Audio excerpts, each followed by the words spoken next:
बिल्कुल बिल्कुल डल रही है। बीजेपी में फूट डल रही है और सारे इसमें आएंगे जो अच्छे अच्छे लोग हैं उसमें भी। मैं नहीं बोलता हूँ राकेश साहब ने जो कहा है कि बीजेपी का कोई सांसद जो है इस्तीफा देने वाला है, तो बीजेपी के अंदर जो फूट पड़ी हुई है इसलिए पड़ी हुई है क्यों इनके चक्कर में।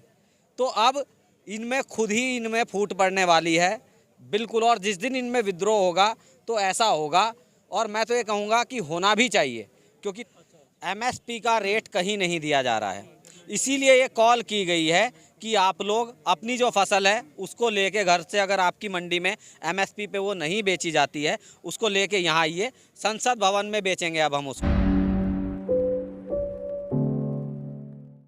इस वक्त हम गाजीपुर बॉर्डर पर हैं और यहाँ पर किसान आंदोलन को 100 दिन होने वाले हैं और यहाँ पर दिनों दिन बदलाव होते जा रहे हैं। गर्मी आते ही यहाँ पर टेंट डल गए हैं और ऊपर से छाया हो गई है, फ्रिज एसी लग रहा है और इसी तरह पंखे की व्यवस्था की जा रही है। वहीं तमाम इसके नए प्रयास किए जा रहे हैं कि कैसे किसानों को और जोड़ा जाए इसमें और कैसे बीजेपी से लड़ा जाए। इसके लिए तमाम जगहों पर अब चुनाव प्रचार में यहाँ के किसान जाएंगे और रैली करेंगे ताकि बीजेपी हार सके और उससे जो है किसानों को लेकर के रवैये में कुछ बीजेपी के बदलाव हो। इन्हीं सब मुद्दों को लेकर के हम बात करने वाले हैं। हमारे साथ कुछ लोग हैं यहाँ पर, क्या कहना चाहेंगे, किस तरीके की रणनीतियाँ बन रही हैं किसानों को लेकर?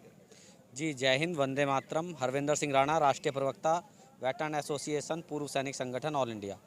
जी देखिए, जब तक हम लोग रणनीति नहीं बनाएंगे ये सरकार मानने वाली नहीं है। सरकार बोलती है आप लोग राजनीति कर रहे हो, जबकि राजनीति कौन कर रहा है? सरकार कर रही है।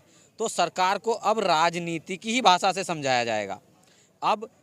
और इनसे हर कोई परेशान है। हर कोई परेशान से मतलब जो इनके अंदर के अपने भी जो मंत्री हैं, जो विधायक हैं, जो सांसद हैं, वो भी इनके जुल्मों सितम से त्रस्त हो चुके, क्योंकि कोई किसी की तानाशाही कहाँ तक बर्दाश्त करेगा।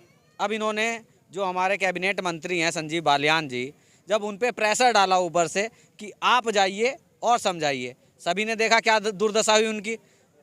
गांव में उनका इतना ज़्यादा विरोध हुआ उस दिन, उन्होंने वहाँ उनके गुंडों ने जो भी कुछ किया वो पूरे देश ने देखा। मतलब जो उनकी बची कुछ इज्जत भी थी ना लोगों के बीच में, वो उसको भी गंवा के आ गए इनके चक्कर में। तो अब इनमें खुद ही इनमें फूट पड़ने वाली है बिल्कुल। और जिस दिन इनमें विद्रोह होगा तो ऐसा होगा, और मैं तो ये कहूँगा कि होना भी चाहिए, क्योंकि तानाशाही हद से ज़्यादा हो गई है पीर पर्वत सी, अब पिघलनी चाहिए। हो गई है पीर पर्वत सी, अब पिघलनी चाहिए, और इस हिमालय से अब कोई गंगा निकलनी चाहिए।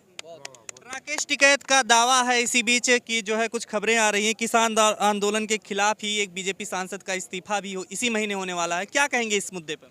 जी बिल्कुल, अगर उनके पास है, पहले भी उनके पास भी सभी से फ़ोन आते रहते थे। मैं तो यहाँ तक भी कहूँगा कि बीजेपी के जो लोग हैं उन्होंने, काफ़ी लोगों ने जो किसान परिवार से हैं, जो समझते हैं इस चीज़ को, उन्होंने सहयोग भी किया है उसमें, और उनके सहयोग को हमने स्वीकार किया है।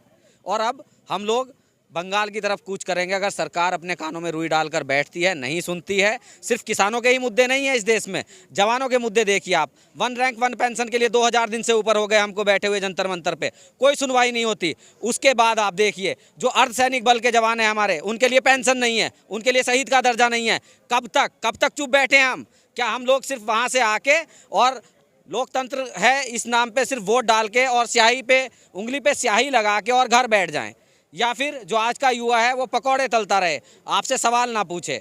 आपसे सवाल पूछेगा, जवाब आपके पास है नहीं। आप तो बेचने में लगे हुए हो सारा कुछ, और बेचने के साथ साथ आप जो बेच रहे हो उससे खरीद भी रहे हो। खरीद क्या रहे हैं? ये इन्होंने गोदी मीडिया खरीद रखा है।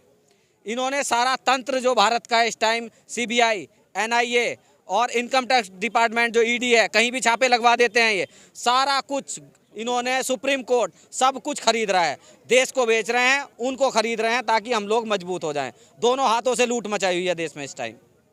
राकेश टिकैत के बयान को आप किस तरीके से देखते हैं कि इस्तीफा देने वाले हैं बीजेपी सांसद? अगर ऐसे रहा तो बीजेपी में फूट डल रही है आपका? बिल्कुल बिल्कुल डल रही है। बीजेपी में फूट डल रही है और सारे इसमें आएंगे जो अच्छे अच्छे लोग हैं उसमें भी। मैं नहीं बोलता हूँ सारे चोर और भ्रष्टाचारी हैं, जो कुछ अच्छे हैं उनसे बातचीत चल रही है और इसमें आके मिलेंगे भी।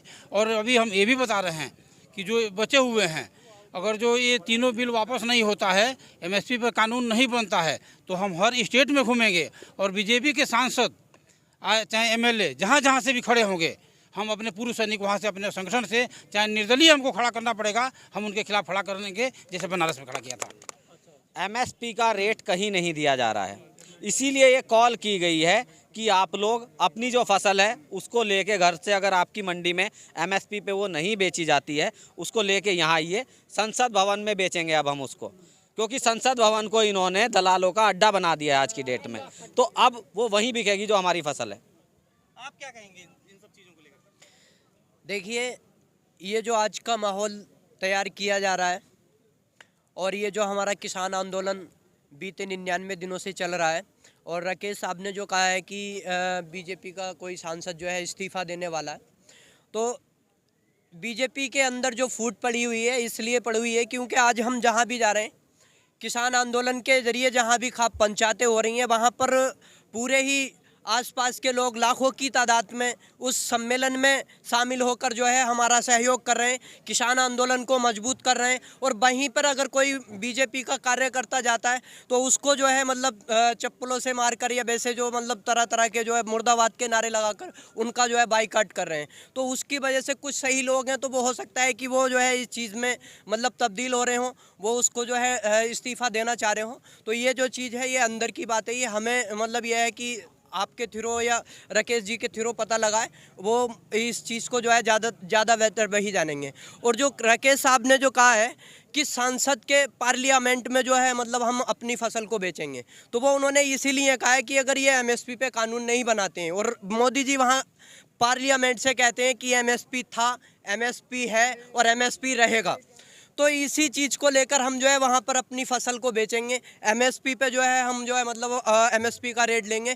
जब तक वो लिखित में एमएसपी पे कानून नहीं बनाएंगे या जो इन तीनों काले कानून को वापसी नहीं लेंगे, हमारा जो यहाँ से कोई भी आंदोलन करता घर वापसी नहीं करेगा। और हर जगह हम जहाँ पर चुनावी मुद्दे को लेकर अगर बात की जाए तो बंगाल में जहाँ चुनावी मुद्दे चल रहे हैं, तो वहाँ पे सारे जो है मतलब मंत्री, प्रधानमंत्री खुद वहाँ पर सभाएं कर रहे हैं। तो उनको यहाँ की जो परेशानियाँ हैं, यहाँ पर जो लोग शहीद हुए हैं, उनको नहीं देखा जा रहा, उनके ऊपर कोई ट्वीट नहीं किया गया। अगर कोई भी जियो का जो टावर वो हो जाता है तो उस पर ट्वीट करते हैं कि ये जो है मतलब किसान जो है गलत कर रहे हैं।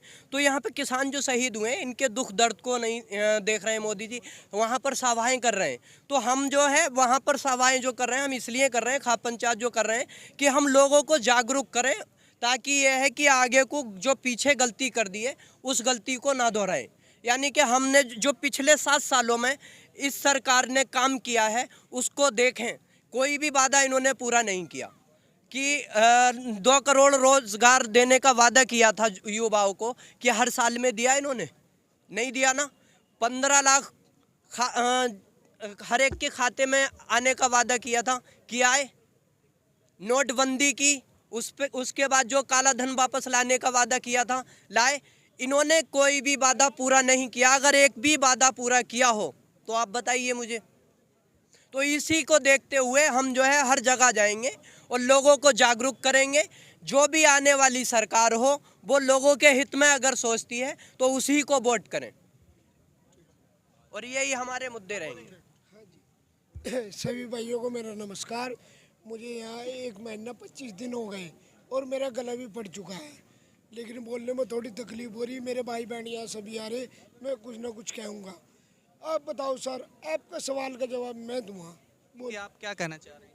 सर पहले तो मैं ये कहना चाहता हूँ, देखो मैं एक छोटी सी प्राइवेट नौकरी करता हूँ दिल्ली 42 लैब कीर्ति नगर में, 10-12 हज़ार का नौकरी करता हूँ, और उसी नौकरी से मुझे निकाल दिया जाए और मैं अपने घर फिर वापसी जाऊँ, 5-7 हज़ार रुपये के मेरे हिस्से में ज़मीन अब है और वो ज़मीन भी मुझसे छिन जाए तो मैं कहाँ जाऊँगा?